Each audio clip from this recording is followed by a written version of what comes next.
Hello students, welcome back to pi study circle. तो बच्चों कैसे हैं आप सब? उम्मीद करता हूं आप सब अच्छे होंगे। ठीक है, तो बच्चों जैसा कि आप सबको पता है कि 20 तारीख को क्लास 10th की साइंस का एग्जाम है। आप सबका 20 तारीख को साइंस का एग्जाम है। ठीक है, तो उसी के रिगार्डिंग जो ये आज की वीडियो है। ठीक, तो आज की वीडियो के अंदर हम क्या करेंगे? आज की वीडियो के अंदर हम कुछ एमसीक्यू करेंगे। मैं कुछ एमसीक्यू लेकर के आया हूँ और ये बहुत ज़्यादा इंपॉर्टेंट एमसीक्यू है। इंपॉर्टेंट क्यों है? इंपॉर्टेंट इसलिए है क्योंकि ये जो आपका एनआईएस का एग्जाम होता है उसके अंदर ये जो है काफ़ी बार पूछे जा चुके हैं। ठीक है, जो आपके प्रीवियस ईयर के एग्जाम हैं, प्रीवियस ईयर के जो क्वेश्चन पेपर्स हैं उन्हीं में से ही मैंने ये कुछ जो है एमसीक्यू उठाए हैं। ये जो आप देख रहे हैं, ठीक है, ये जितने भी एमसीक्यू मैं उठा करके लाया हूँ सारे, ठीक, करीब करीब 50 के आसपास ये जो है आपके एमसीक्यू हैं। ठीक है, ये जो है सारे के सारे एमसीक्यू मैंने आपके जो प्रीवियस ईयर के क्वेश्चन पेपर्स होते हैं क्लास 10th के साइंस के उसमें से उठाए हैं। ठीक है, तो ये सारे क्वेश्चंस आज की वीडियो में हम करेंगे। ठीक है, इससे क्या होगा? इससे आपको काफ़ी ज़्यादा हेल्प मिलेगी। ठीक, तो आपको आइडिया लग जाएगा कि किस तरीके से किस लेवल तक के जो क्वेश्चन एमसीक्यू में आपसे पूछे जा रहे हैं। ठीक है, ये वाली जो वीडियो है ये एमसीक्यू की है। ठीक है, उसके बाद हम 2 नंबर वाले, 3 नंबर वाले, 5 नंबर वाले क्वेश्चन भी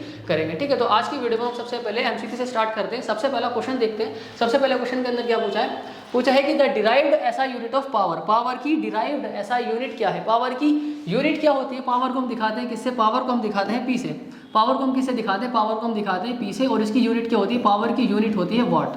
पावर की यूनिट क्या होती है? वाट होती है। और उसको हम किससे दिखाते हैं? डब्ल्यू से उसको दिखाते हैं। ठीक है, लेकिन यहाँ पर ऐसा यूनिट नहीं पूछी, उसकी क्या पूछी है? उसकी डिराइव्ड यूनिट पूछी। डिराइव्ड यूनिट का मतलब क्या है कि पहले हमें पावर का फॉर्मूला पता होना चाहिए। पावर का फॉर्मूला क्या होता है? पावर का फॉर्मूला होता है वर्क डन अपॉन में टाइम। पावर का फॉर्मूला होता है वर्क डन अपॉन में टाइम। अब वर्क की यूनिट क्या होती है? वर्क की यूनिट होती है जूल और टाइम की यूनिट होती है सेकेंड। टाइम की यूनिट क्या होती है? सेकंड। तो एक तो ऐसा यूनिट हमारे पास पावर की बन जाती है जूल पर सेकंड। लेकिन इनमें से चारों ऑप्शन में से ये वाला कहीं पर भी हमें देखने को नहीं मिल रहा है। ठीक है, तो हमें इसको और ज़्यादा खोलना पड़ेगा। ठीक है, अब वापस हम इसके फॉर्मूले पर आते हैं। हमारे पास में क्या है? वर्क डन अपॉन में टाइम है। ठीक, तो वर्क डन को हम क्या लिख सकते हैं? वर्क डन को हम लिख सकते हैं फोर्स इनटू में डिस्प्लेसमेंट। वर्क डन को क्या लिख सकते हैं? फोर्स इनटू में डिस्प्लेसमेंट। और नीचे क्या चल रहा है? हमारा टाइम चल रहा है। ठीक है, अब आगे फोर्स जो है, फोर्स को हम क्या लिख सकते हैं? फोर्स को हम लिख सकते हैं एम ए। मास इनटू में एक्सेलरेशन। फोर्स का फॉर्मूला क्या होता है? मास इनटू में एक्सेलरेशन। और साथ में जो डिस्प्लेसमेंट है वो हमने लिख दिया यहाँ पर। नीचे क्या है? टाइम है। अब इन सब की हम यूनिट लिख देते हैं। मास की यूनिट क्या होती है? मास की यूनिट होती है किलोग्राम। मास की यूनिट क्या होती है? मास की यूनिट होती है किलोग्राम। और एक्सेलरेशन की यूनिट क्या होती है? एक्सेलरेशन की यूनिट होती है मीटर पर सेकंड। तो इसको हम मीटर सेकंड एम एस की पावर -2 लिख देते हैं। ठीक है, और साथ में हमारे पास में क्या है? डिस्टेंस है यानी कि एस है, तो या फिर डिस्प्लेसमेंट है, उसकी यूनिट क्या होती है? मीटर होती है, तो उसको हमने लिख दिया। नीचे हमारे पास में क्या है? टाइम है। टाइम की यूनिट क्या होती है? सेकंड होती है, तो उसको हमने लिख दिया। अब जो टाइम है वो डिवाइड में ऊपर जाएगा तो उसकी पावर कैसे हो जाएगी? माइनस की हो जाएगी। तो हमारे पास में क्या बन जाएगा? किलोग्राम इनटू में ये भी मीटर है, ये भी मीटर है, मल्टीप्लाई हो जाएगी, क्या बन जाएगा? मीटर स्क्वायर बन जाएगा। अब जो भी ऊपर जाएगा तो उसकी पावर माइनस की हो जाएगी। ठीक है, तो ये हमारे पास में क्या बन जाएगा?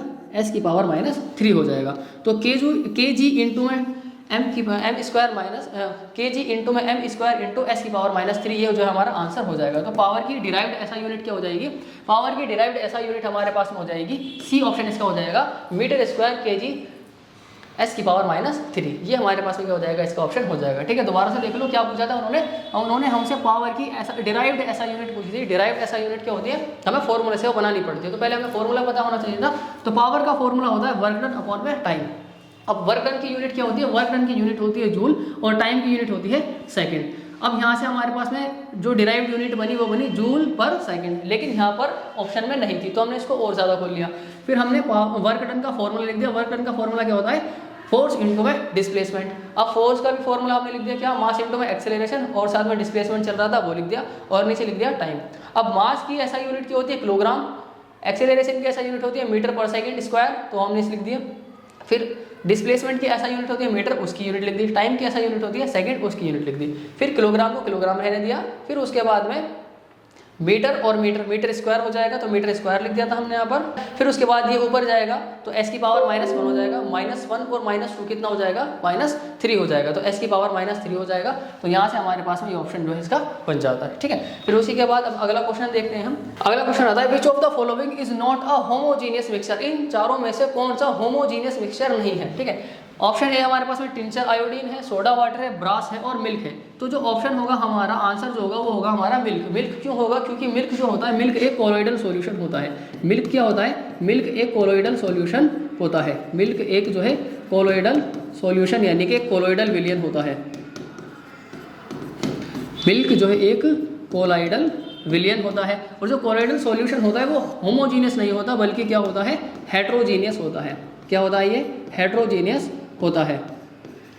क्या होता है, हेट्रोजीनियस मिक्सचर यानी कि विषमांगी मिश्रण होता है। ये आपकी किताब के अंदर लिखा हुआ है कि जो कोलोइडल सॉल्यूशन होता है यानी मिल्क जो होता है वो देखने में तो होमोजीनियस लगता है लेकिन असल में होता कैसा है, हेट्रोजीनियस मिक्सचर होता है। तो इसके अंदर उन्होंने यही पूछा था कि कौन होमोजीनियस मिक्सचर नहीं है, तो जो मिल्क होता है वो होमोजीनियस मिक्सचर नहीं होता, तो कैसा मिक्सचर होता है, हेट्रोजीनियस। हेट्रोजीनियस के अंदर कैसा होता है, कोलोइडल सॉल्यूशन वो जो है होता है। ठीक है, चलिए आगे चलते हैं। अगला क्वेश्चन है हमारे पास में कि read the following statement carefully and select the group of incorrect statements about an atom. ये हमें 4 ऑप्शन दिए हुए हैं, चारों स्टेटमेंट दिए हुए हैं, चारों स्टेटमेंट हमें पढ़नी है और इसके अंदर से कौन सी गलत है वो हमें पहचाननी है। ठीक है, पहला दे रखा है atoms can exist independently in free state. जो एटम्स होते हैं वो फ्री स्टेट में पाए जाते हैं, पहले ही गलत है क्योंकि आपकी किताब के अंदर दे रखा है जो एटम्स होते हैं वो कैसे पाए जाते हैं, एटम जो एग्जिस्ट करते हैं वो कंबाइंड फॉर्म में पाए जाते हैं। एटम्स कैसे पाए जाते हैं, कंबाइंड फॉर्म के अंदर जो एटम्स पाए जाते हैं और यहाँ पर लिखा हुआ है फ्री स्टेट में पाए जाते हैं। तो पहला ऑप्शन इनकरेक्ट है, ऑप्शन ए इनकरेक्ट स्टेटमेंट हमें पता लगानी थी। कौन सी स्टेटमेंट, इनकरेक्ट यानी कि गलत जो बात है एटम के बारे में वो हमें पता लगानी थी। दूसरी है atoms are the basic units from which molecules and ions are formed. ठीक है, ऐसा एटम क्या है, एटम बेसिक यूनिट है जिससे कि मॉलिक्यूल और आयन बनते हैं। तीसरी बात लिखी हुई है कि some atoms are not neutral in nature. नहीं, एटम कैसे होते हैं, एटम जो है न्यूट्रल होते हैं नेचर में, तो ये बात भी क्या है, गलत है। ठीक है, इनकरेक्ट है। आगे एटम्स एग्रीगेट, एग्रीगेट का मतलब है जुड़ना, तो atoms aggregate in large number to form the matter that we can see feel और टच। एटम क्या होते हैं, बहुत बड़ी संख्या में जुड़ते हैं, ठीक है, और क्या बनाते हैं, मैटर बनाते हैं। टू फॉर्म मैटर, मैटर बनाते हैं जिनको हम देख सकते हैं, फील कर सकते हैं और छू सकते हैं, टच कर सकते हैं। तो इनमें से कौन सी जो गलत बातें हैं, जो इनकरेक्ट स्टेटमेंट है वो पहला है और तीसरी है, यानी कि फर्स्ट और सेकंड। तो हमारा थर्ड है, फर्स्ट और थर्ड, तो हमारा ऑप्शन नंबर बी जो है हो जाएगा। ठीक है, इनकरेक्ट स्टेटमेंट बतानी थी तो ये हमारे ऑप्शन नंबर बी जो है हमारा करेक्ट आंसर हो जाएगा। ठीक, चलिए आगे चलते हैं। आगे दे रखा है कि a mango falls from a tree, एक आम है वो एक पेड़ से गिरता है due to gravitational acceleration, gravitation की वजह से वो नीचे गिरता है between the earth and the mango. If F E is the magnitude of force exerted by the earth on the mango and Fm is the magnitude of the force exerted by the mango on the earth, then इन्होंने कहा है कि एक पेड़ है, उस पेड़ पे से आम गिरता है। आम क्यों गिरता है, क्योंकि जो अर्थ है, धरती है, वो उस पर फोर्स लगाती है। ठीक है, और वो कितना फोर्स लगाती है, धरती जो फोर्स लगाती है, अर्थ जो फोर्स लगाती है वो Fe फोर्स लगाती है। ठीक है ना, और साथ ही में जो मैंगो है, मैंगो भी क्या करेगा, फोर्स लगाएगा किस पर, अर्थ पर। वो कितनी फोर्स लगा रहा है, वो Fm फोर्स लगा रहा है। वो कितनी फोर्स लगा रहा है, Fm फोर्स लगा रहा है। ये हमने ग्रेविटेशन वाले चैप्टर में आपने पढ़ा होगा। ठीक है ना, कि दो ऑब्जेक्ट होते हैं वो एक दूसरे पर क्या करती है, फोर्स लगाते हैं। दोनों ऑब्जेक्ट क्या करते हैं, एक दूसरे पर फोर्स लगाते हैं। ठीक है, तो यही है कि अर्थ और मैंगो एक दूसरे पर दोनों क्या कर रहे होंगे, फोर्स लगा रहे होंगे। अर्थ कितनी फोर्स लगा रहा है, अर्थ फोर्स लगा रहा है Fe, और मैंगो जो फोर्स लगा रहा है वो कितने लगा रहा है, Fm फोर्स लगा रहा है। ठीक है ना, तो यहाँ पर क्या होगा, Fe is very much greater than Fm। अब यहाँ पर चारों ऑप्शन में से हमें बताना कौन सा सही है। क्या Fe बहुत ज़्यादा होगा Fm से, या फिर Fm बहुत ज़्यादा होगा Fe से, या फिर Fe is only a little greater than Fm, या फिर Fe जो है Fm से थोड़ा सा ज़्यादा होगा, या फिर Fe and Fm are equal, या फिर दोनों बराबर होंगे, या फिर दोनों क्या होंगे, बराबर होंगे। तो यहाँ पर इसका ऑप्शन क्या होगा, यहाँ पर ऑप्शन हो जाएगा इसका डी, कि जो Fe और Fm होंगे वो दोनों क्या होंगे, वो दोनों इक्वल होंगे। वो दोनों क्या होंगे, इक्वल होंगे। जितनी फोर्स अर्थ मैंगो पर लगा रही होगी उतनी फोर्स मैंगो भी क्या कर रहा होगा, अर्थ पर जो है लगा रहा होगा। तो Fe एंड Fm क्या होंगे, इक्वल हो जाएंगे। ठीक है, हिंदी में भी दे रखा है कि एक आम का फल अपने वृक्ष से, अपने पेड़ से धरती और आम के बीच के गुरुत्वाकर्षण बल की वजह से पृथ्वी पर गिरता है। अगर पृथ्वी द्वारा आम पर आरोपित बल का परिणाम Fe है, यानी कि जो धरती जो बल लगाती है आम पर वो कितना लगाती है, Fe बल लगाती है, और आम द्वारा पृथ्वी पर आरोपित बल का परिमाण Fm है, यानी कि जो आम जो धरती पर बल लगाता है वो कितना लगाता है, Fm लगाता है। तो Fm की तुलना में Fe बहुत अधिक है, या फिर Fe की तुलना में Fm बहुत अधिक है, या फिर Fm की तुलना में Fe केवल थोड़ा सा अधिक है, या फिर Fe तथा Fm बराबर होते हैं। तो इसका ऑप्शन होगा डी, यानी कि जो Fe और Fm होंगे वो दोनों क्या होंगे, बराबर होंगे।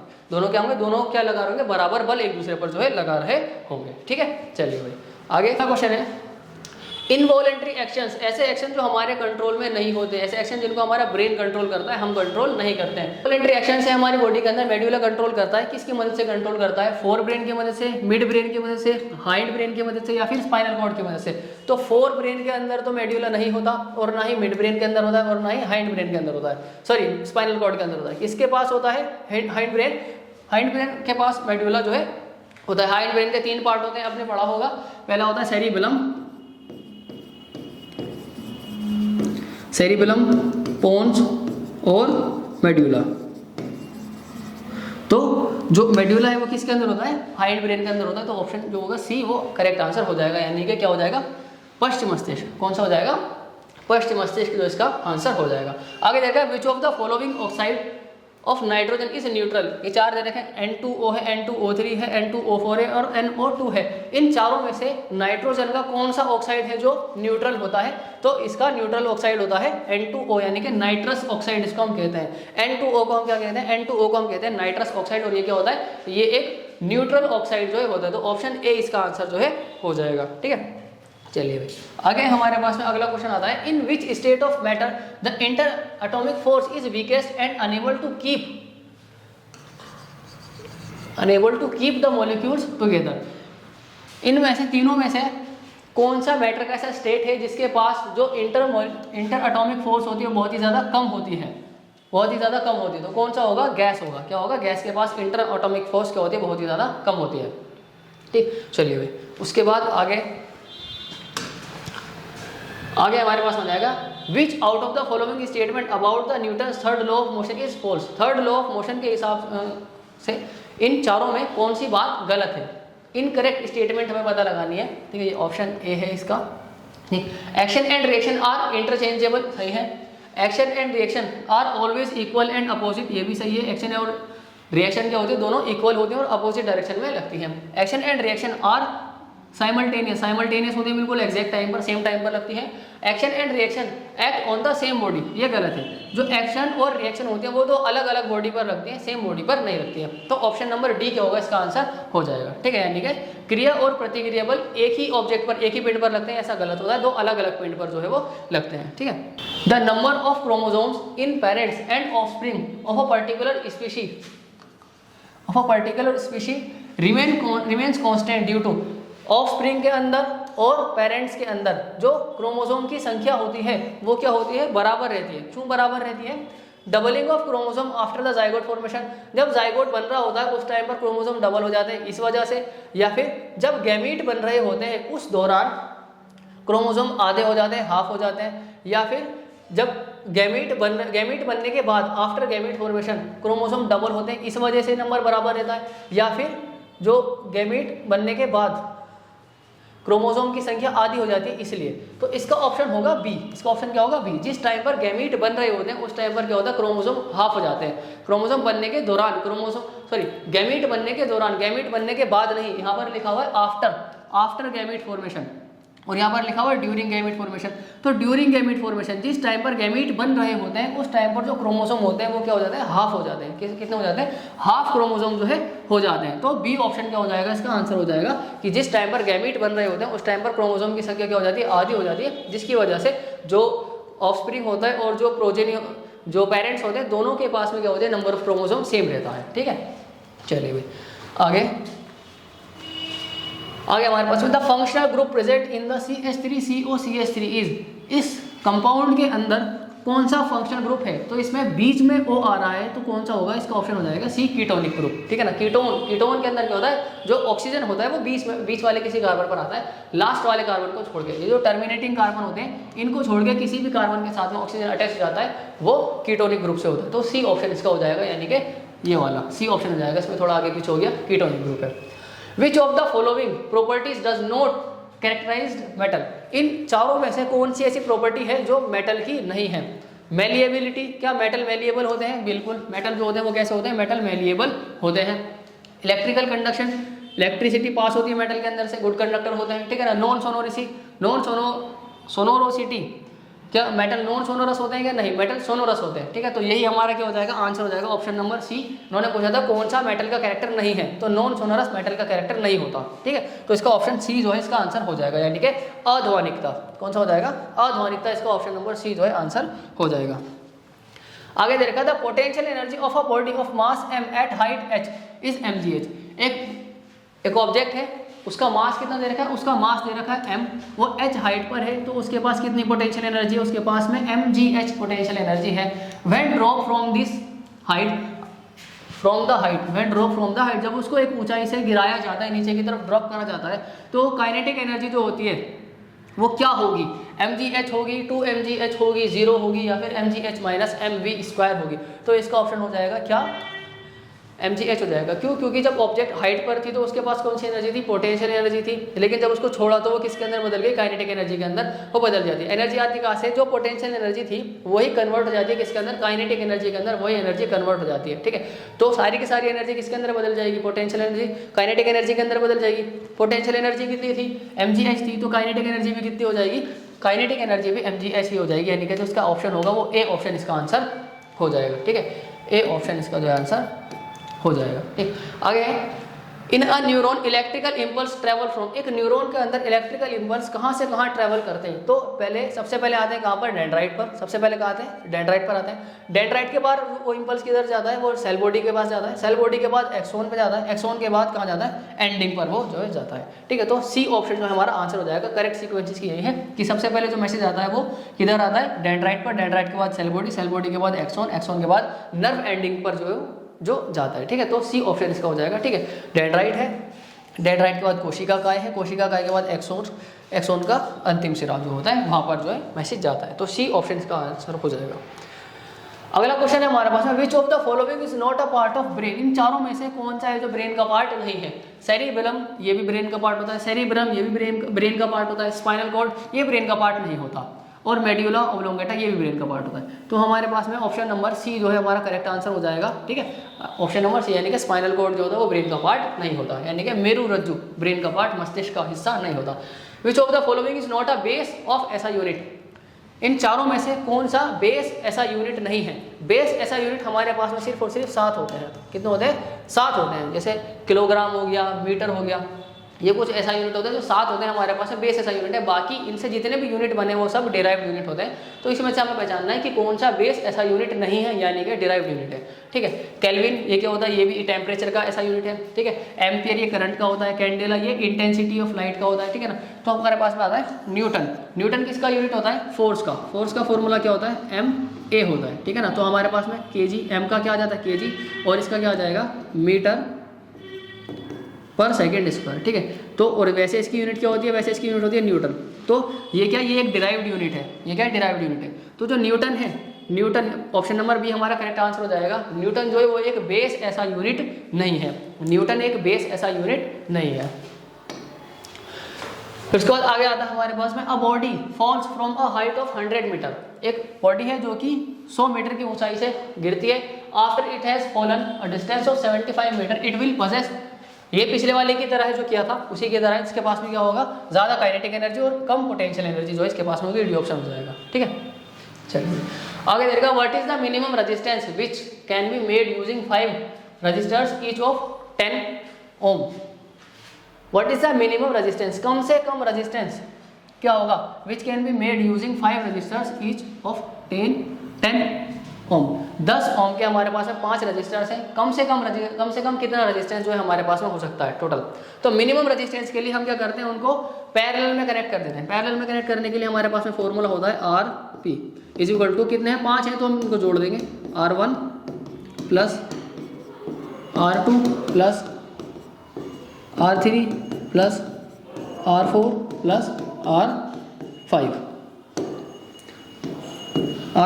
ठीक है, अब हमारे पास क्या कहा, उन्होंने क्या कहा कि 5 रजिस्टर्स है हमारे पास और पांचों रजिस्टर 10 ओम के हैं। पांचों रजिस्टर कैसे हैं, 10 ओम के। तो 1/10 1/10 1/10 1/10 और 1/10।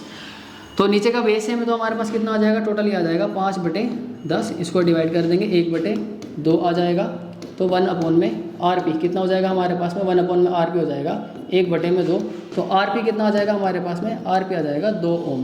तो हमारे पास में मिनिमम रेजिस्टेंस कितना होगा, 2 ओम होगा, यानी कि ऑप्शन नंबर बी ऑप्शन जो है हमारे इसका करेक्ट आंसर हो जाएगा। ठीक है, अगला क्वेश्चन हमारे पास में है, Hamid is enjoying a ride on merry go round which is moving with a constant speed of 8 meter per second. It means that Hamid एक झूले पर घूम रहा है, वैसे पर मेरी गो राउंड झूले पर वो घूम रहा है, राइड कर रहा है, या फिर वो कितनी स्पीड से चल रहा है, वो एक कांस्टेंट स्पीड से चल रहा है। कितनी स्पीड है उसकी, 8 मीटर पर सेकंड स्पीड है।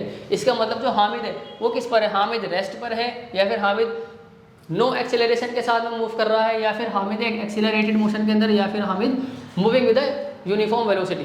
हामिद कैसा है, ठीक है। तो ये हमें हमसे पूछा गया है। तो हामिद क्या कर रहा है, एक राइट पर है, मेरी वो राउंड राइट पर है, ठीक है ना। उसकी स्पीड हमको कितनी दी हुई है, 8 मीटर पर सेकंड दी है। तो उसके अंदर हामिद बैठा हुआ है, तो हामिद भी कैसा होगा, हामिद भी एक यूनिफॉर्म वेलोसिटी से मूव कर रहा होगा। तो ऑप्शन नंबर डी, यानी कि एक समान वेग से गति में वो जो है होगा, ठीक है। तो ऑप्शन नंबर बी जो इसका आंसर हो जाता है, ठीक है। अगला क्वेश्चन देखते हैं। अगला क्वेश्चन क्या है हमारे पास, तो अगला क्वेश्चन है which one of the following disease is not transmitted by mosquito. इन चारों में से कौन सी बीमारी है जो मच्छरों से नहीं फैलती, मॉस्किटो से नहीं फैलती है, ठीक है। तो डेंगू फीवर तो फैलता ही है मच्छर से, मलेरिया भी मच्छरों से हो जाता है, एलिफेंटियासिस यानी कि फिलेरियासिस ये भी मच्छरों से हो जाता है। तो एक ऐसी बीमारी है इन्फ्लुएंजा जो कि मॉस्किटो से यानी मच्छरों से ट्रांसमिट नहीं होती, एक पर्सन से दूसरे पर्सन में ट्रांसमिट नहीं होती। कौन सी बीमारी है, वो बीमारी है हमारे पास में इन्फ्लुएंजा फ्लू। इन्फ्लुएंजा फ्लू जो है वो मच्छरों से नहीं होता है। तो ऑप्शन जो डी है वो करेक्ट आंसर हो जाएगा, ठीक। फिर उसके बाद अगला आता है most abundant metal in the earth crust is. सबसे ज़्यादा पाया जाने वाला अर्थ के क्रस्ट में कौन सा मेटल है, आयरन है, एल्यूमिनियम है, कैल्शियम है, या फिर सोडियम है। तो इसका आंसर हो जाएगा एल्यूमिनियम। जो एल्यूमिनियम होता है वो सबसे ज़्यादा अर्थ क्रस्ट में, धरती की सतह में सबसे ज़्यादा पाया जाता है, ठीक है। तो पृथ्वी में सबसे प्रचुर मात्रा में सबसे ज़्यादा कौन सा धातु पाया जाता है, तो एल्यूमिनियम जो है सबसे ज़्यादा पाया जाता है, ठीक। फिर उसके बाद अगला क्वेश्चन हमारे पास में आता है।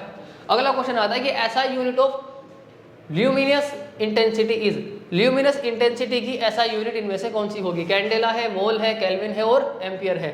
एम्पियर जो यूनिट होती है वो किसकी होती है, वो करंट की यूनिट होती है। केल्विन जो होती है वो किसकी होती है, टेम्परेचर की होती है। और जो मोल होती है वो एक एवोगैड्रो कांस्टेंट होता है, उसके लिए हम यूनिट इस्तेमाल करते हैं मोल। आगे बचता है हमारे पास में कैंडेला। तो कैंडेला जो होती है वो ल्यूमिनस इंटेंसिटी की ऐसा यूनिट होती है, ठीक है। क्या होती है, ल्यूमिनस इंटेंसिटी की ऐसा यूनिट क्या होती है, कैंडेला जो इसकी यूनिट होती है। ज्योति तीव्रता का ऐसा मात्रक क्या है, कैंडेला जो इसका ऐसा मात्रक होता है, ठीक है। अगला क्वेश्चन है फॉर यूनिफॉर्मली एक्सेलरेटेड मोशन, इन चारों में से कौन सी इक्वेशन सही है, ठीक है। इन चारों में से कौन सी इक्वेशन सही है, किसके लिए है, यूनिफॉर्मली एक्सेलरेटेड मोशन के लिए, ठीक है। एक दे रखा है हमको v square is equal to u square plus 2as, एक दिया हुआ है हमको u square plus v square is equal to 2as, v is equal to u plus 2as है, और एक है u is equal to v plus 2as है, ठीक है। तो जो इक्वेशन हमारे पास में होती है, तीन इक्वेशन है, तीनों में से एक इक्वेशन हमारे पास में होती है 2as is equal to v square minus u square, ये हमारे पास में इक्वेशन होती है। अब ये माइनस का यू स्क्वायर अगर उठ के इधर आ जाएगा तो ये हो जाएगा हमारे पास में 2as प्लस में 2as प्लस यू स्क्वायर बराबर वी स्क्वायर, हमारे पास में आंसर जो है हो जाएगा। तो इसका आंसर क्या होगा, यू स्क्वायर वाला नहीं होगा, कौन सा हो जाएगा, हमारे पास में हो जाएगा ऑप्शन नंबर ए, यानी कि v square is equal to u square plus 2as जो है हमारा करेक्ट आंसर हो जाएगा। ऑप्शन ए जो है हमारा सही आंसर जो है हो जाएगा, ठीक है। तो इसके अंदर कौन सा हो जाएगा, एक समान त्वरित गति के लिए v square is equal to u square plus 2as जो है करेक्ट आंसर हो जाएगा, ठीक। चलिए भाई, उसके बाद आगे हमारे पास में आता है कि which of the following is not a heterotroph. इन चारों में से कौन हेट्रोट्रॉफ नहीं है, बेड बग हेट्रोट्रॉफ नहीं है क्या, बेड बग हेट्रोट्रॉफ होता है, खटमल हेट्रोट्रॉफ होता है, फ्रॉग्स मेंढक भी क्या होते हैं, हेट्रोट्रॉफ होते हैं, विषमपोषी होते हैं, ब्रेड मोड्स जो होते हैं, जो फफूंदी लग जाती है ब्रेड्स के ऊपर, वो भी क्या होते हैं, हेट्रोट्रॉफी होते हैं। आगे बचता है हमारे पास में एल्गी जो होते हैं वो हेट्रोट्रॉफ नहीं होते, वो क्या होते हैं, वो ऑटोट्रॉफ होते हैं, यानी कि शैवाल जो होते हैं एल्गी, ये क्या होते हैं, ये ऑटोट्रॉफ होते हैं। कवक जो होते हैं वो क्या होते हैं, ऑटोट्रॉफ होते हैं, शैवाल जो होते हैं एल्गी। उसके बाद आगे आता है molecular mass in you of a member of a particular homologous series is 56। एक होमोलोगस सीरीज है, उसका एक मेंबर है, उस मेंबर का जो मॉलिक्यूलर मास है वो कितना है, 56 हमको दे रखा है। Which of the following can not be molecular mass of a member of the series. इन चारों में से कौन सा नंबर ऐसा है जो उस सीरीज का मॉलिक्यूलर मास नहीं हो सकता। यहाँ पर दिया हुआ क्या है, यहाँ पर दिया हुआ है होमोलोगस सीरीज, और एक और वर्ड दे रखा है यहाँ पर मॉलिक्यूलर मास। तो जो होमोलोगस सीरीज होती है उसके अंदर मॉलिक्यूलर मास के, उसके अंदर मॉलिक्यूलर मास जो होता है उसमें डिफरेंस होता है। कितना डिफरेंस होता है, 14 का डिफरेंस होता है। कितना डिफरेंस होता है, 14 यू का डिफरेंस होता है। एक मेंबर और दूसरे मेंबर के बीच में कितना डिफरेंस होता है, 14 यू का डिफरेंस होता है। कैसे होता है, जैसे कि अगर हम कोई होमोलोगस सीरीज लिखते हैं, हम मान लो एल्केन की होमोलोगस सीरीज लिख देते हैं, किसकी, एल्केन की होमोलोगस सीरीज लिख देते हैं, तो एल्केन का पहला मेंबर हमारे पास में हो जाएगा मीथेन। एल्केन का पहला मेंबर हमारे पास में हो जाएगा मीथेन। उसका फॉर्मूला होगा CH4, इसका दूसरा जो मेंबर होगा वो हो जाएगा ईथेन, एल्केन का दूसरा मेंबर हो जाएगा ईथेन, इसका फॉर्मूला होगा C2H6। इसका तीसरा मेंबर हो जाएगा प्रोपेन, एल्केन का तीसरा मेंबर हो जाएगा प्रोपेन, ये हो जाएगा हमारे पास में C3H8। इसका चौथा मेंबर हो जाएगा हमारे पास में ब्यूटेन, एल्केन का चौथा मेंबर हो जाएगा ब्यूटेन, और इसका फॉर्मूला हो जाएगा C4H10। वैसे ही हमारे पास में एल्केन का पांचवा मेंबर हो जाएगा पेंटेन, पांचवा मेंबर हो जाएगा हमारे पास में इसका पेंटेन, और इसका फॉर्मूला हो जाएगा C5H12। ये इसका पांचवा मेंबर का फॉर्मूला जो हो जाएगा।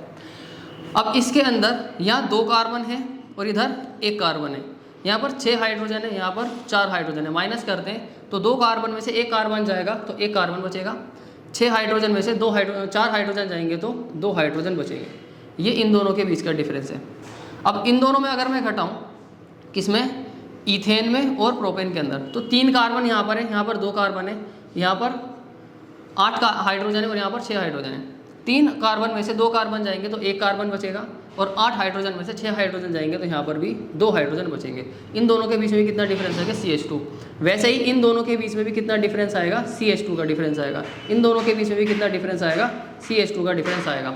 तो होमोलोगस सीरीज वो सीरीज होती है जिसके अंदर मेंबर्स के बीच में फॉर्मूले के हिसाब से CH2 का डिफरेंस आता है। किसके हिसाब से आता है, फॉर्मूले में कितना डिफरेंस होता है, CH2 का डिफरेंस होता है, और वो कंजिक्यूटिव मेंबर्स होने चाहिए। ऐसा नहीं कि आपने मीथेन ले लिया और फिर प्रोपेन ले लिया, नहीं, कंजिक्यूटिव, मीथेन के बाद इथेन आना चाहिए, इथेन के बाद प्रोपेन, तब तो जो उनके बीच में कैसा डिफरेंस देखने को मिलेगा, CH2 का डिफरेंस देखने को मिलेगा। आगे इनकी मास की बात कर लेते हैं, इनकी मास की बात कर लेते हैं। तो CH2 का डिफरेंस आ रहा है हमारे पास में, तो कार्बन का मास कितना होता है 12, और हाइड्रोजन का मास होता है 1, हाइड्रोजन 2 है तो इंटू 2, यहाँ पर टोटल कितना हो जाएगा 14U हमारे पास में जो है हो जाएगा।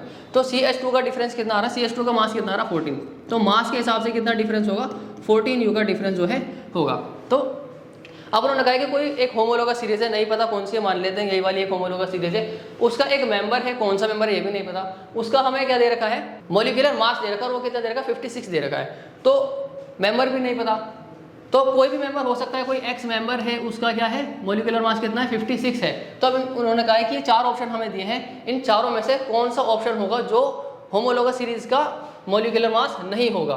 तो हमें क्या देखना है, इसके अंदर सिर्फ ये देखना है कि कौन सा नंबर है जो 14 से डिवाइड नहीं हो रहा है, कौन सा नंबर है जो 14 से डिवाइड नहीं हो रहा है। जो नंबर 14 से डिवाइड नहीं होगा वही नंबर क्या होगा, हमारा आंसर हो जाएगा। वो नंबर वो होगा जो होमोलोगस सीरीज का मॉलिक्यूलर मास नहीं होगा। ठीक है, जैसे कि 14 2 ज़ा 28 होता है, 14 3 ज़ा 42 होता है, 14 10 ज़ा 140 होता है। तो आंसर हमारा क्या आता है, आंसर हमारा आ जाता है 114।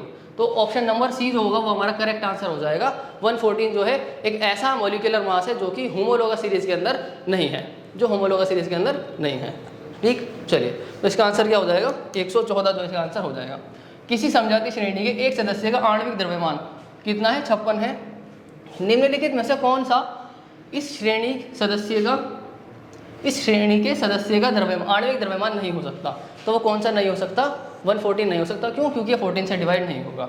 अगर मॉलिक्यूलर मास पे इस तरीके का ऑप्शन आता है तो आपको सिर्फ और सिर्फ यही देखना है कि कौन सा नंबर है जो 14 से डिवाइड हो रहा है और कौन सा नंबर है जो 14 से डिवाइड नहीं हो रहा है। जो नंबर 14 से डिवाइड नहीं हो रहा है वो ऐसा नंबर होगा जो होमोलोगस सीरीज के मॉलिक्यूलर मास के अंदर नहीं होगा, जिसका मॉलिक्यूलर मास होमोलोगस सीरीज के अंदर सही नहीं आएगा। ठीक है, चलिए अगला है हमारे पास में, विच one of the following gases is essential for photosynthesis. Photosynthesis के लिए इन चारों में से कौन सी गैस है जो कि काफ़ी ज़्यादा चाहिए होती है, फोटोसिंथेसिस के लिए चाहिए होती है, ज़रूरी होती है, एसेंशियल होती है। नाइट्रोजन है, ऑक्सीजन है, आर्गन है और कार्बन डाइऑक्साइड है। तो फोटोसिंथेसिस करने के लिए प्लांट को कार्बन डाइऑक्साइड चाहिए होती है। कार्बन डाइऑक्साइड को प्लांट्स क्या करते हैं, इनहेल करते हैं, और ऑक्सीजन को क्या कर देते हैं, वो एक्सहेल कर देते हैं, बाहर छोड़ देते हैं। तो जो कार्बन डाइऑक्साइड गैस होती है वो उनको फोटोसिंथेसिस करने के लिए चाहिए होती है। ठीक, चलिए भाई आगे, डिकम्पोजर्स इन एन इकोसिस्टम। किसी भी इकोसिस्टम के अंदर डिकम्पोजर्स क्या होते हैं, क्या वो कन्वर्ट करते हैं इनऑर्गेनिक मटेरियल को सिंपल फॉर्म के अंदर, या फिर ऑर्गेनिक मटेरियल को सिंपल फॉर्म के अंदर कन्वर्ट करते हैं, या फिर इनऑर्गेनिक मटेरियल को ऑर्गेनिक कंपाउंड के अंदर कन्वर्ट कर देते हैं, या फिर वो ऑर्गेनिक कंपाउंड को तोड़ते ही नहीं है, ब्रेक डाउन ही नहीं करते हैं। तो इसका ऑप्शन होगा बी।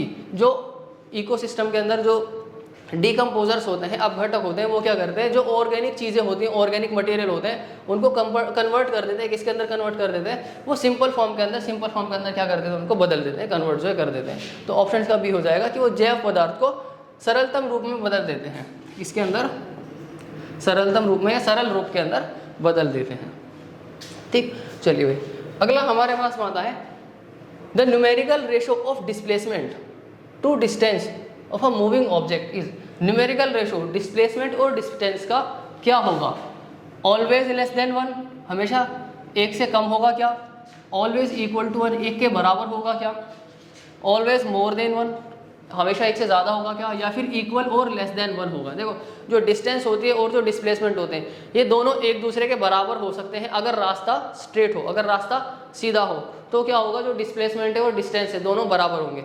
लेकिन अगर रास्ता सीधा नहीं है तो डिस्टेंस क्या होगा, ज़्यादा होगा, और डिस्प्लेसमेंट क्या होगा, कम होगा। कहने की बात ये कि जो डिस्प्लेसमेंट है वो डिस्टेंस के बराबर हो सकता है लेकिन उससे ज़्यादा नहीं हो सकता, कम हो सकता है। डिस्टेंस डिस्प्लेसमेंट से ज़्यादा होगा, डिस्टेंस डिस्प्लेसमेंट से ज़्यादा होगा और उसके बराबर होगा, लेकिन डिस्टेंस कम नहीं होगा। और जो डिस्प्लेसमेंट है वो कम होगा, ज़्यादा नहीं होगा। ये ध्यान रखना है कि जो डिस्प्लेसमेंट है, जो डिस्प्लेसमेंट है वो कम होता है, कम या बराबर होता है किसके, डिस्टेंस के। जो डिस्प्लेसमेंट होगा वो कम या फिर बराबर होगा किसके, डिस्टेंस से। डिस्प्लेसमेंट डिस्टेंस से कभी भी ज़्यादा नहीं हो सकता। क्यों नहीं हो सकता?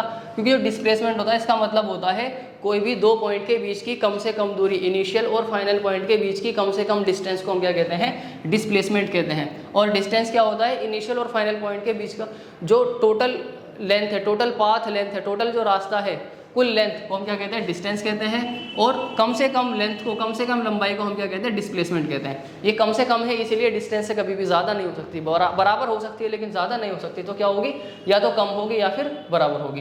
तो इसका आंसर क्या हो जाएगा, डी ऑप्शन हो जाएगा, इक्वल और लेस देन 1। या तो वो डिस्टेंस के बराबर होगी या उससे कम होगी। ठीक है, तो डी ऑप्शन इसका हो जाएगा कि जो किसी गतिमान पिंड के लिए जो विस्थापन है और दूरी का जो आंकित अनुपात है वो क्या होगा, एक के बराबर या फिर उससे क्या होगा, कम जो है होगा। ठीक है, तो डी ऑप्शन जो इसका आंसर हो जाता है कि डिस्प्लेसमेंट जो होगा वो कम या फिर बराबर होता है लेकिन ज़्यादा नहीं होता।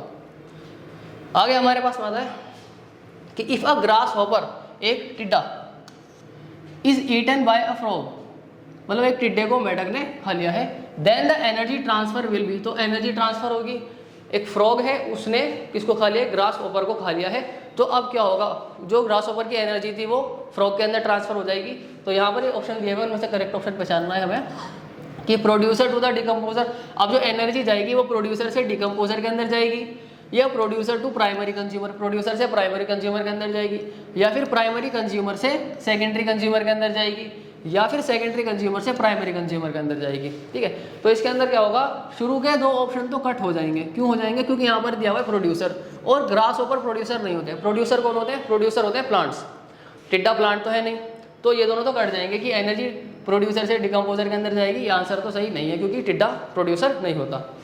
आगे ये primary consumer to secondary consumer, हाँ ये इसका ऑप्शन होगा क्योंकि जो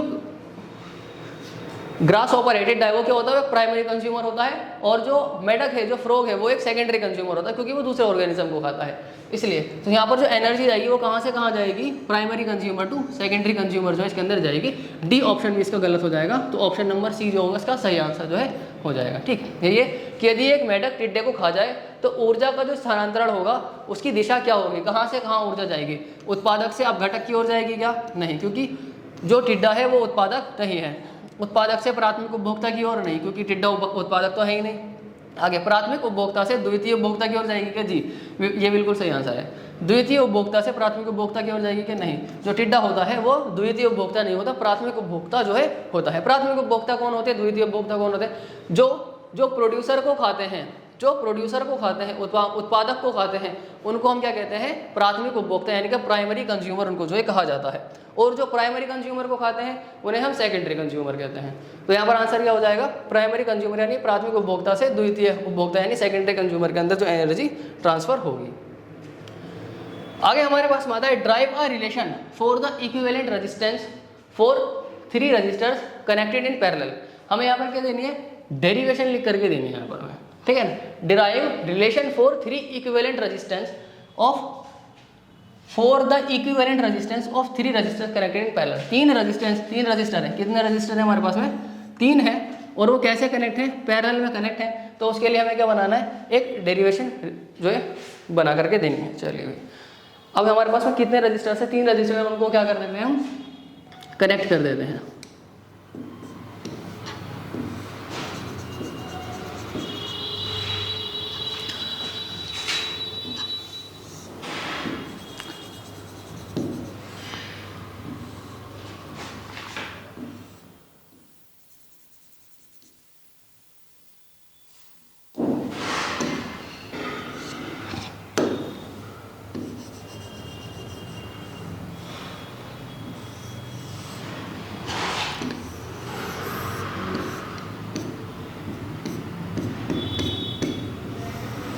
ये क्या कर दिया, एक हमने पैरेलल कनेक्शन जो है 3 रजिस्टर का बना दिया। ये रजिस्टर 1 है, ये रजिस्टर 2 है, और ये रजिस्टर 3 है, R1, R2 और R3। यहाँ पर हमने बैटरी लगा रखी है, वोल्टेज दिया हुआ है यहाँ पर, ठीक है। अब क्या होगा, जो छोटी वाली डंडी होती है यहाँ पर माइनस होता है, बड़ी वाली डंडी पर प्लस होता है। जो करंट होता है वो प्लस से किधर जाता है, करंट जो होता है वो प्लस से माइनस की तरफ जो है वो जाता है, करंट प्लस से माइनस की तरफ जाता है। ये इसके कुछ पॉइंट मान लो कि ये पॉइंट है X और ये पॉइंट है Y। इन दोनों के अक्रॉस क्या लगा रखा है हमने, एक वोल्ट मीटर जो है लगा रखा है। इनके अक्रॉस क्या लगा दिया हमने, एक वोल्ट मीटर लगा दिया। वो क्या करेगा, वोल्टेज को बता देगा कि तीनों रजिस्टेंस के अंदर कितना वोल्टेज जो है जा रहा है, ठीक है। अब यहाँ से क्या होगा, करंट जो है वो करंट 3 जगह पर बढ़ जाएगा, इधर भी चला जाएगा, ठीक है ना, और इधर भी जाएगा, और इधर भी जो है जाएगा। यहाँ से जो करंट आ रहा होगा वो 3 जगह बढ़ जाएगा। मान लो यहाँ से कितना आ रहा था, 15 एम्पियर का करंट आ रहा था, तो इसका मतलब ये नहीं है कि तीनों जगह 5-5 एम्पियर चला जाएगा, बराबर बराबर बढ़ जाएगा। वो जो भी चीज़ हम यहाँ पर चला रहे हैं उसके हिसाब से कम ज़्यादा करंट जो जा सकता है। हो सकता है कि इधर 7 एम्पियर करंट चला जाए, हो सकता है इधर 2 एम्पियर करंट जाए, हो सकता है इधर जो है 6 एम्पियर करंट इधर चला जाए, ठीक है। तो करंट की कुछ भी वैल्यू हो सकती है। कहने की बात यह है कि जो पैरेलल कनेक्शन होता है उसके अंदर करंट की जो वैल्यू होती है वो बढ़ जाती है। जो करंट होता है वो क्या हो जाता है, बढ़ जाता है। जो यहाँ से करंट जो आ रहा होता है, ये जो करंट आ रहा होता है वो तीनों रजिस्टर्स के अंदर क्या हो जाता है, बढ़ जाता है। तो करंट की जो वैल्यू होती है वो क्या हो जाती है, बदल जाती है। लेकिन जो वोल्टेज की वैल्यू होती है सेम रहती है। तो आपको ये बात ध्यान रखनी है कि जो पैरेलल कनेक्शन होता है, जो पैरेलल कनेक्शन होता है यानी कि जो समांतर क्रम जो होता है उसके अंदर क्या होता है, जो वोल्टेज है, जो विभवांतर होता है वो कैसा रहता है, वो सेम रहता है। विभवांतर क्या रहता है, सेम रहता है। लेकिन जो करंट होता है वो अलग अलग होता है। करंट जो होता है वो क्या होता है, अलग अलग होता है, ठीक है। तो हमारे पास क्या है, 3 रजिस्टर्स है, तीनों को कैसे कनेक्ट किया हुआ है, पैरेलल में कनेक्ट किया हुआ है, ठीक है ना। वोल्टेज लगाया हुआ है और उनको बैटरी से कनेक्ट कर दिया। बैटरी से कनेक्ट करेंगे तभी उनके अंदर करंट जाएगा, ठीक है। अब यहाँ पर ओम्स लॉ के हिसाब से क्या होगा, ओम्स लॉ का फॉर्मूला क्या होता है, V = IR, V = IR। अब अगर यहाँ से हमें क्या निकालना हो, करंट निकालना हो, तो क्या हो जाएगा, I = V/R। करंट क्यों निकाल रहे हैं, क्योंकि करंट की वैल्यू क्या है, सब में अलग अलग है। करंट की वैल्यू क्या हो जाएगी, अलग हो जाएगी। वोल्टेज की वैल्यू सेम रहेगी, वोल्टेज की वैल्यू क्या रहेगी, सेम रहेगी। इसलिए हम यहाँ पर क्या निकाल रहे हैं, करंट निकाल रहे हैं। इसलिए हमने ये फॉर्मूला लिखा है V = IR। तो यहाँ से हमने लिख दिया I = V/R। अब अगर मैं बात करूँ किसकी, रेजिस्टेंस 1 की, इसके अंदर कितना करंट जा रहा होगा, तो R1 के अंदर I1 करंट जा रहा होगा। तो फॉर्मूला बन जाएगा V/R1, ठीक है। वैसे ही जो R2 होगा इसके अंदर I2 करंट जा रहा होगा, तो इसके लिए फॉर्मूला हो जाएगा V/R2। वैसे ही जो I3 होगा उसके अंदर कितना, उसकी क्या वैल्यू होगी, उसके लिए हो जाएगा हमारे पास में V/R3। इसके लिए हो जाएगा V/R3 जो है ये हो जाएगा, ठीक है। तो I1 = V/R1, I2 = V/R2, I3 = V/R3। ये इस तरीके से जो है बढ़ जाएगा। अब ये वाला जो करंट है इन 3 जगह पर बढ़ गया, यानी कि इन तीनों करंट को अगर मैं जोड़ दूंगा तो इस वाले के बराबर होगा। इन तीनों करंट को अगर मैं जोड़ दूंगा वो इस वाले के बराबर होगा। तो जो टोटल करंट होगा वो बराबर होगा किसके, I1 + I2 + I3 के। टोटल करंट बराबर होगा किसके, I1 + I2 + I3 के। मान लो कि यहाँ पर ये R1 था तो यहाँ पर I1 करंट जा रहा था, ये R2 है यहाँ पर I2 करंट जा रहा है, ये R3 है यहाँ पर I3 करंट जा रहा है। तो I1 plus I2 plus I3 बराबर किसके होगा, I के बराबर होगा, तो यहाँ पर हमने लिख दिया। अब I का मान कितना है V अपॉन में R, तो इसकी जगह हम V अपॉन में R जो है लिख देते हैं। I1 की जगह कितना लिखेंगे, V अपॉन में R1 लिख देंगे प्लस में, I2 की जगह कितना लिखेंगे, V अपॉन में R2 लिख देंगे प्लस I3 की जगह V अपॉन में R3 लिख देंगे। ठीक, अब यहाँ पर वोल्टेज क्या है, सेम है। वोल्टेज क्या होता है, पैरेलल कनेक्शन में समांतर जो क्रम होता है उसके अंदर जो वोल्टेज होता है वो क्या होता है, सेम होता है। अब वोल्टेज सेम है तो इसको अलग निकाल लो, वोल्टेज सेम है तो इसको अलग निकाल लो। यहाँ से क्या हो जाएगा, ये हमारे पास में वोल्टेज अलग आ जाएगा, ये हो जाएगा 1 अपॉन में R1 प्लस 1 अपॉन में R2 प्लस 1 अपॉन में R3, 1 अपॉन में R3। वोल्टेज से वोल्टेज क्या हो जाएगा, कैंसिल हो जाएगा, इधर भी मल्टीप्लाई में इधर भी मल्टीप्लाई में, तो हमारे पास में क्या बचेगा, हमारे पास में बचेगा 1 upon R is equal to 1 upon R1 plus 1 upon R2 plus 1 upon R3। ये हमारे पास में एक्सप्रेशन आ गया, ये हमने डिराइव कर दिया फॉर्मूला। ठीक है, तो इस तरीके से हम क्या करना है, डेरिवेशन लिखनी थी। बाकी आपको स्टेटमेंट भी लिखना है। स्टेटमेंट कैसे लिखना है कि वही है कि हमारे पास में 3 रजिस्टेंस थे R1 R2 R3, उनको एक बैटरी से कनेक्ट करा, ठीक है, वोल्टेज से कनेक्ट करा, और उनके एक्स और वाई पॉइंट क्या करो, हमने क्या लगाया, एक वोल्ट मीटर लगाया था जिससे कि हमें वोल्टेज का पता चले। फिर आगे लिख देना है कि जो वोल्टेज होता है वो वोल्टेज क्या होता है, सेम होता है किसके अंदर, पैरेलल कनेक्शन के अंदर, और जो करंट होता है उसकी वैल्यू वेरी करती है पैरेलल कनेक्शन के अंदर। ठीक है, फिर अकॉर्डिंग टू ओम्स लॉ के हिसाब से क्या होता है, V इक्वल टू IR होता है। तो यहाँ से करंट का फॉर्मूला क्या आ जाएगा, करंट का फॉर्मूला आ जाएगा V अपॉन में R। अब जो रजिस्टर 1 होगा उसके अंदर I1 करंट जाएगा, R2 के अंदर I2 करंट जाएगा, R3 के अंदर I3 करंट जाएगा। तो इस तरीके से हमने ये फॉर्मूले लिख दिए। ठीक, अब उसके बाद जो टोटल करंट होगा वो I1 plus I2 plus I3 के बराबर होगा। अब I1 की वैल्यू इतनी है, I2 की वैल्यू इतनी है, I3 की वैल्यू इतनी है, इन तीनों को रख दिया। अब यहाँ पर क्या था, वोल्टेज सेम था तो यहाँ से कॉमन निकाल लिया, वोल्टेज से वोल्टेज कैंसिल हो गया, क्या बचा हमारे पास में 1 अपॉन R बचा। 1 अपॉन R बराबर हो गया 1 upon R1 plus 1 upon R2 plus 1 upon R3 के। तो ये हमारे पास में क्या आ गया है, एक एक्सप्रेशन आ जाता है जिससे कि हम टोटल रजिस्टेंस पैरेलल कनेक्शन के अंदर निकाल सकते हैं। हमारे पास में फॉर्मूला जो है आ जाता है। तो ये एक डेरिवेशन होती है उसकी। ठीक है, चलिए आगे, फिर उसी में आगे पूछा उन्होंने कि 3 resistors of resistance, 3 resistors of resistance 10 ohm 15 ohm 30 ohm respectively are connected in parallel to a battery of 12 volt. Calculate total current, total circuit resistance and the current through the resistor of 102, अच्छा ये 10 ohm होगा, and current through the resistor of resistance 10 ohm. तो यहाँ पे क्या कहा है कि 3 रजिस्टर है हमारे पास में, 10 ओम 15 ओम 30 ओम। इन तीनों को कैसे कनेक्ट करा गया है, इन तीनों को पैरेलली कनेक्ट करा गया है, तो 12 वोल्ट की बैटरी के साथ में। तो हमें क्या बताना है, पहले पार्ट में बताना है total resistance, total circuit resistance बताना है। फिर उसके बाद दूसरे पार्ट में बताना है कि जो 10 ओम वाला रेजिस्टेंस है, 10 ओम वाला रेजिस्टेंस है, इसके अंदर कितना करंट जा रहा है वो हमें जो है बताना है। 2 पार्ट है यहाँ पर। ठीक है, तो यहाँ पर हमें सबसे पहले क्या दिया हुआ है, हमको दिया हुआ है R1 कितना दिया हुआ है हमको, R1 हमको दिया हुआ है 10 ओम, R2 हमको कितना दिया हुआ है, R2 हमको दिया हुआ है 15 ओम, R3 हमको कितना दिया हुआ है, R3 हमको दिया हुआ है 30 ओम, R3 हमको 30 ओम जो दिया हुआ है। पूछा क्या क्या हमसे उन्होंने, फर्स्ट पार्ट में उन्होंने टोटल रेजिस्टेंस पूछा है, तो हम RP निकालना है हमको, और उसके बाद क्या पूछा हमसे 10 ओम वाले रजिस्टर में कितना करंट जा रहा होगा वो पूछा है। तो हम उसको एक तरीके से यहाँ पर लिख देते हैं कि I10 जो है हमसे पूछा है, या फिर उसको हम बाद में कर देंगे। ठीक है, तो दूसरे में हमसे क्या पूछा है, करंट पूछा है। ठीक है, तो सबसे पहले हम क्या निकालते हैं, RP निकाल लेते हैं। पैरेलल में कनेक्ट है, पैरेलल में निकालने के लिए क्या फॉर्मूला होता है, पैरेलल में निकालने के लिए फॉर्मूला हमारे पास में होता है कि जितने भी रेजिस्टेंस है उनको एक के बटे में डाल के प्लस कर दो, तो ये हमारे पास में फॉर्मूला आ जाता है। ठीक, तो यहाँ पर हम फॉर्मूला लिख देते हैं कि 1 upon R is equal to 1 upon R1 plus 1 upon R2 plus 1 upon R3। ये हमने फॉर्मूला लिख दिया। अब R1 की वैल्यू हमारे पास में कितनी है, R1 की वैल्यू हमारे पास में है 10, R2 की वैल्यू हमारे पास में कितनी है 15, R3 की वैल्यू हमारे पास में कितनी है 30 है।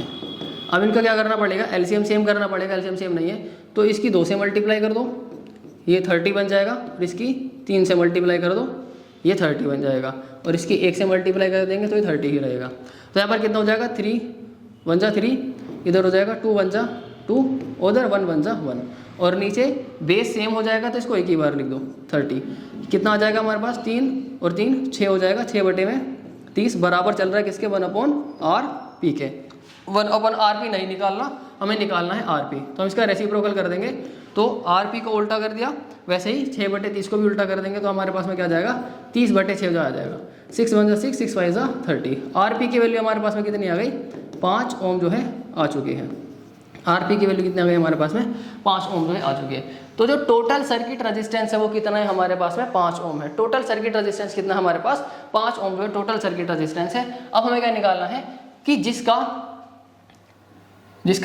रेजिस्टेंस 10 ओम है उसके अंदर कितना करंट जा रहा होगा, उसके अंदर कितना करंट जा रहा होगा, बी पार्ट हम निकाल रहे हैं। तो बी पार्ट के लिए हमें जो रेजिस्टेंस दे रखा है वो कितना दिया हुआ है, वो हमें 10 ओम दे रखा है। और उसके बाद हमें वोल्टेज कितना दिया हुआ था बैटरी का, वोल्टेज हमको दिया हुआ था 12 वोल्ट। वोल्टेज हमको कितना दिया हुआ था, वोल्टेज हमको दिया हुआ था 12 वोल्ट। हमसे क्या पूछा है, हमसे करंट पूछा है, हमसे क्या पूछा है, करंट पूछा है। फॉर्मूला क्या होता है, ओम्स लॉ लग जाएगा इसके अंदर। ओम्स लॉ लगाएंगे तो ओम्स लॉ का फॉर्मूला होता है V बराबर IR, V बराबर IR। V की वैल्यू कितनी है 12, I हमें निकालना है, R की वैल्यू कितनी है 10 है। तो I इधर 10 इधर मल्टीप्लाई में, इधर आएगा डिवाइड में, तो ये हो जाएगा 12 बटे 10 बराबर I। तो यहाँ पर इसके 0 से पॉइंट लग जाएगा ऊपर, तो ये हो जाएगा 1.2 एम्पियर। करंट हमारा कितना हो जाएगा 1.2 एम्पियर जो है हमारे पास में करंट जो है आ जाएगा। तो ये 10 ओम वाले रजिस्टर के अंदर कितना करंट जा रहा होगा, 1.2 एम्पियर करंट जो है 10 ओम वाले रजिस्टर के अंदर जो है जा रहा होगा। ठीक है, तो ये हमारा इस तरीके से क्वेश्चन जो है हो जाता है। ये लास्ट ईयर के क्वेश्चन में पूछा गया है, 4 या 6 नंबर का शायद ये था। ठीक है, चलिए भाई आगे सारे क्वेश्चन आपके प्रीवियस ईयर के ही हैं। सारे क्वेश्चन जितने भी क्वेश्चन है वो सब के सब आपके प्रीवियस ईयर से ही लिए गए हैं। ठीक है, अब यहाँ पर दिया हुआ है ड्रॉ द रे diagram showing the image formation by convex lens. Convex lens से इमेज फॉर्मेशन हमको बताना है। When an object is placed, जब एक ऑब्जेक्ट रखी हुई, कहाँ पर रखी हुई ऑब्जेक्ट रखी हुई between optical centre O, optical centre क्या होता है ओ होता है, and the focus of the lens, यानी कि लेंस के फोकस और ऑप्टिकल सेंटर के बीच में ऑब्जेक्ट रखी हुई है, उसका हमको क्या बनाना है, एक रे डायग्राम बनाना है। ठीक है, और दूसरा बनाना है at twice the focal length of the lens. Lens के फोकल लेंथ की दुगनी लेंथ पर ऑब्जेक्ट रखा हुआ है, तो उसका रे डायग्राम कहाँ बनेगा वो हमको जो है, वो उसका रे डायग्राम कैसे बनेगा वो हमको जो है बनाना है। ठीक है, कॉन्वेक्स लेंस है तो यहाँ पर एक लेंस बना लेते हैं। सबसे पहले कॉन्वेक्स लेंस जो है हम लोग बना लेते हैं।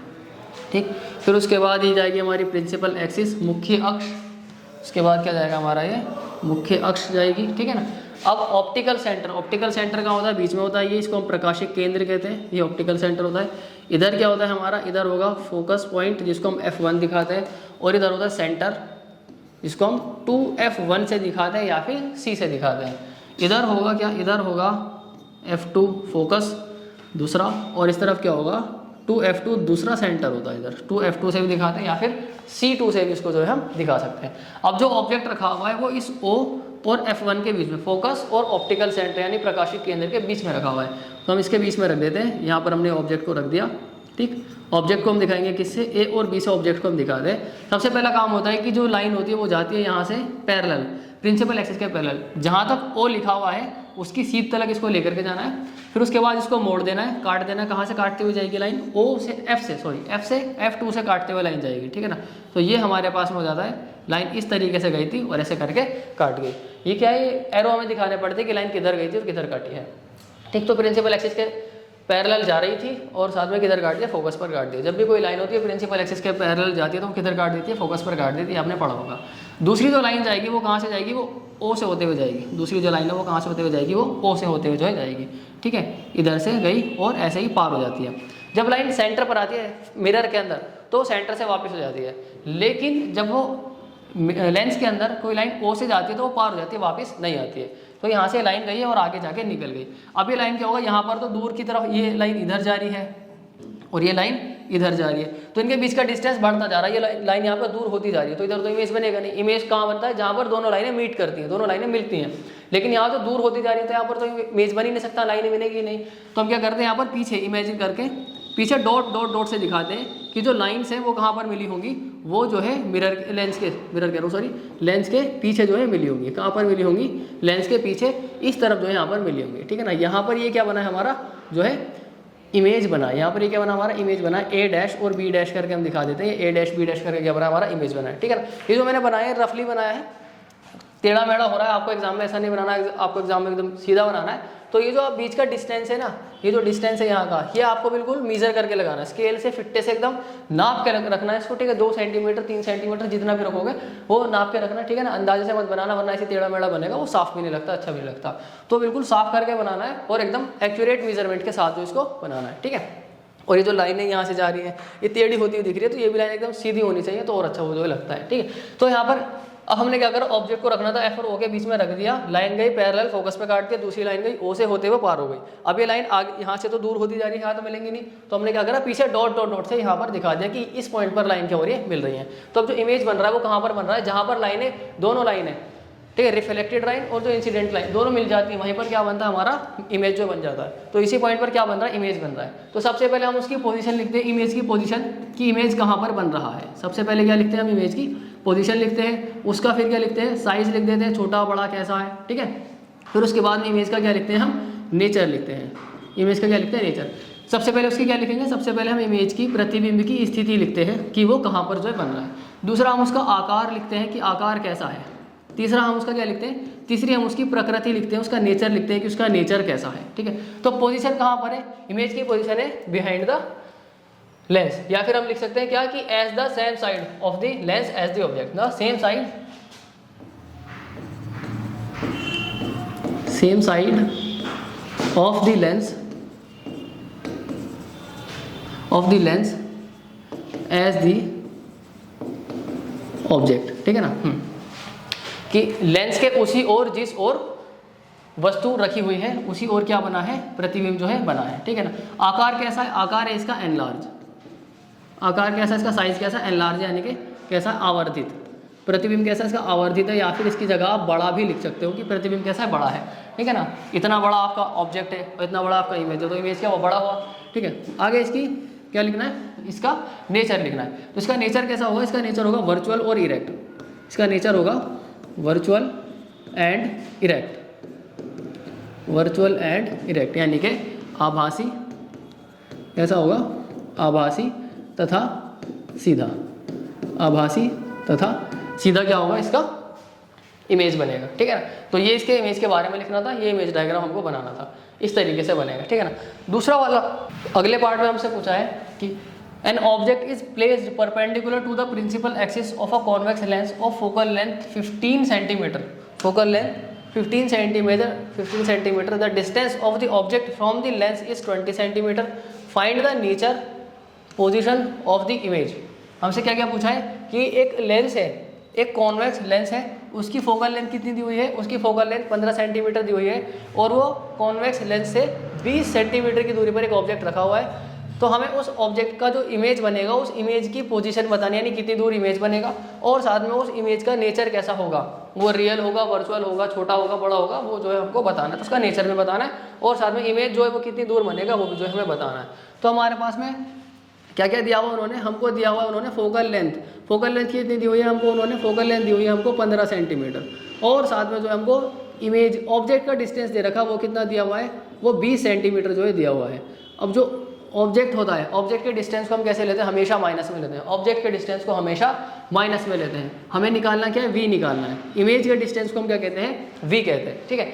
तो अब कॉन्वेक्स लेंस के अंदर फोकल लेंथ हमेशा प्लस की होती है, ठीक है, और कॉनकेव के अंदर माइनस की हो जाती है। तो हमें कॉन्वेक्स लेंस दे रखा था, तो उसके लिए फॉर्मूला लगाएंगे, लेंस फार्मूला हो जाएगा हमारा 1/f is equal to 1/v minus 1/u। 1/f कितना हमारे पास में, f की वैल्यू हमारे पास में 15 बराबर v की जगह v तो निकालना ही है, माइनस 1/20 और ये माइनस का है तो यहाँ पर माइनस लगा देंगे। 1/15 की जगह 1/15 ही रहेगा, 1/v माइनस माइनस प्लस हो जाएगा तो ये हो जाएगा 1/20। ये उठ के इधर आ जाएगा तो ये हो जाएगा हमारे पास में 1/15 माइनस 1/20, इधर आएगा तो साइन चेंज हो जाएगा और ये बराबर 1/v।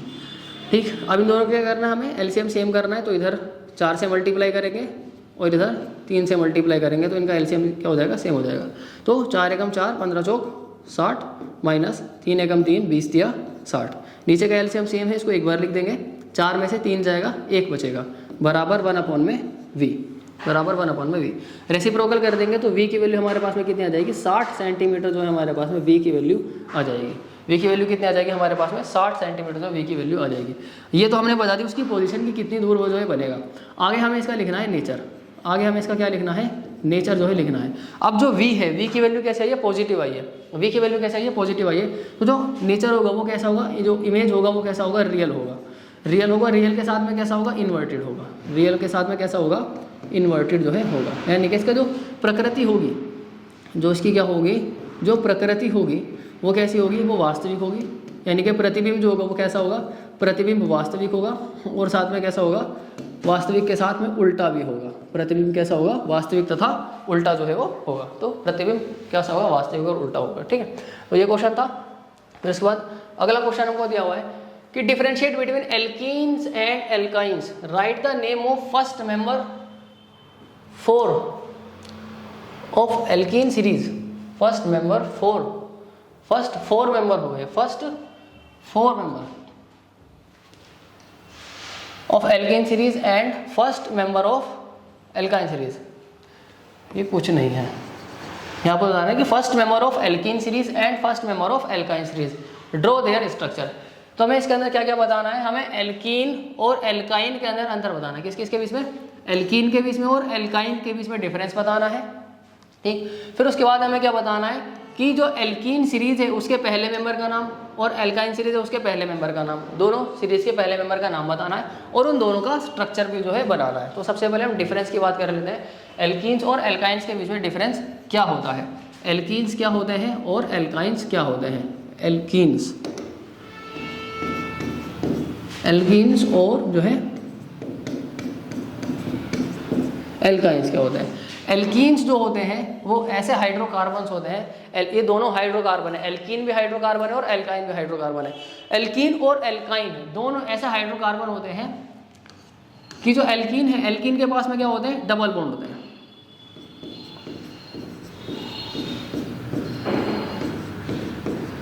Hydrocarbons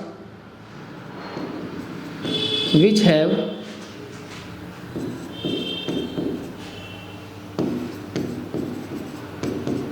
double bond, hydrocarbons which have double bond between carbon atoms। Carbon carbon के एटम्स के बीच में डबल बॉन्ड होता है, ऐसे हाइड्रोकार्बन को हम क्या कहते हैं, एल्कीन्स कहते हैं। और एल्काइंस क्या होते हैं, हाइड्रोकार्बन्स which have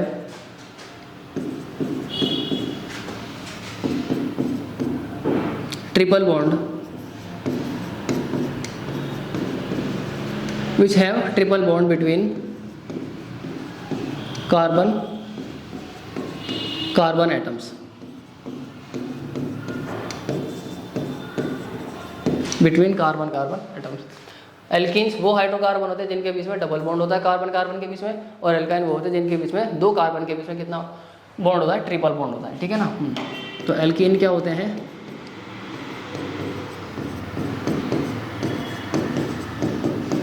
ऐसे हाइड्रोकार्बन जिनमें कार्बन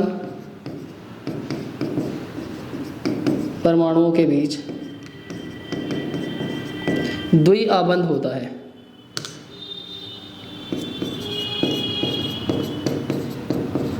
द्विआबंध होता है।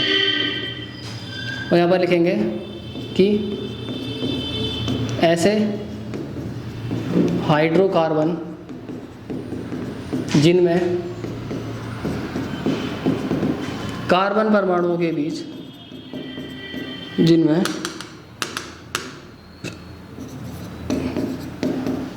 कार्बन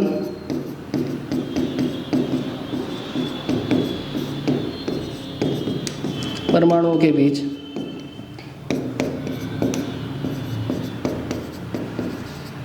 त्रिआबंध होता है। इनके बीच में कितना आबंध होता है, 3 आबंध होता है, और इनके बीच में 2 आबंध होता है। या फिर आप ऐसे भी लिख सकते हो, ऐसे हाइड्रोकार्बन जिनमें कार्बन परमाणु द्विआबंधों द्वारा आबंधित होते हैं, जुड़े हुए होते हैं, उनको हम क्या कहते हैं, एल्कीन कहते हैं। क्या कहते हैं उनको? हम एल्कीन कहते हैं। और ऐसे हाइड्रोकार्बन जिनमें 2 कार्बन परमाणु त्रिआबंध द्वारा आबंधित होते हैं उनको हम एल्काइन कहते हैं। उनको हम क्या कहते हैं? एल्काइन जो है उनको हम कहते हैं। ठीक है ना। आगे इनका जो जनरल फॉर्मूला होता है, इनका जो क्या होता है जनरल फॉर्मूला, यानी कि जो इनका सामान्य सूत्र होता है वो क्या होता है? इनका सामान्य सूत्र होता है CnH2n। और इनका जो जनरल फॉर्मूला होता है, इनका जो जनरल फॉर्मूला होता है, यानी कि जो इनका सामान्य सूत्र होता है वो क्या होता है? इनका सामान्य सूत्र होता है CnH2n-2। ये इनका सामान्य सूत्र होता है। इनका फॉर्मूला क्या है? CnH2n और इनका CnH2n-2। इनके अंदर एक और अगर डिफरेंस लिखना चाहते हो तो मैं बोल रहा हूँ वो आप लिख लो कि वो क्या होता है कि इसके अंदर जो नंबर ऑफ हाइड्रोजन होते हैं वो डबल होते हैं किसके? नंबर ऑफ कार्बन के। तो they have number of hydrogen twice the number of carbon. इनके पास जो हाइड्रोजन की संख्या होती है वो कार्बन की संख्या के दुगनी होती है। और इनके पास जो डबल से 2 कम होती है, कितने होते हैं? 2 लेस देन ट्वाइस। ठीक है ना। इसके अंदर क्या होती है? 2 लेस देन ट्वाइस, डबल से 2 कम होती है। इनके अंदर कार्बन की हाइड्रोजन की जो संख्या होती है वो डबल से 2 कम होती है। जैसे कि अगर इनके पास में किसी एक मेंबर के पास 10 कार्बन है, कितने कार्बन है? 10 कार्बन है, तो हाइड्रोजन कितने होंगे? 10 का डबल 20 हो जाएंगे। लेकिन इनके पास में अगर 10 कार्बन है, कितने कार्बन है? 10 कार्बन है, तो डबल से 2 कम, 2 लेस देन ट्वाइस, डबल से 2 कम, तो कितने हो जाएंगे यहाँ पर? ये 20 में से 2 कम कर देंगे, 18 इनके पास होंगे। ठीक है। तो इनके पास हाइड्रोजन की जो संख्या होती है वो 2 लेस देन ट्वाइस होती है और इनके पास ट्वाइस होती है। ठीक है। Twice the number of carbon होती है। ठीक है। ये इनके बीच में डिफरेंस हो जाता है। फिर उसके बाद हमसे उन्होंने फर्स्ट पार्ट के अंदर उन्होंने कहा है कि first member of alkene series, right the name लिखना है किसका? First member of alkene series का। तो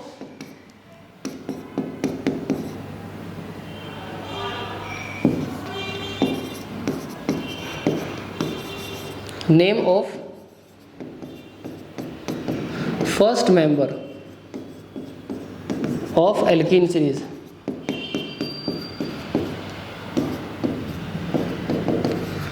एल्कीन सीरीज के पहले मेंबर का नाम क्या होगा? वो है एल्कीन सीरीज इज इथीन। क्या है? इथीन है। ठीक है ना। हाँ, तो यहाँ पर हम लिखेंगे कि एल्कीन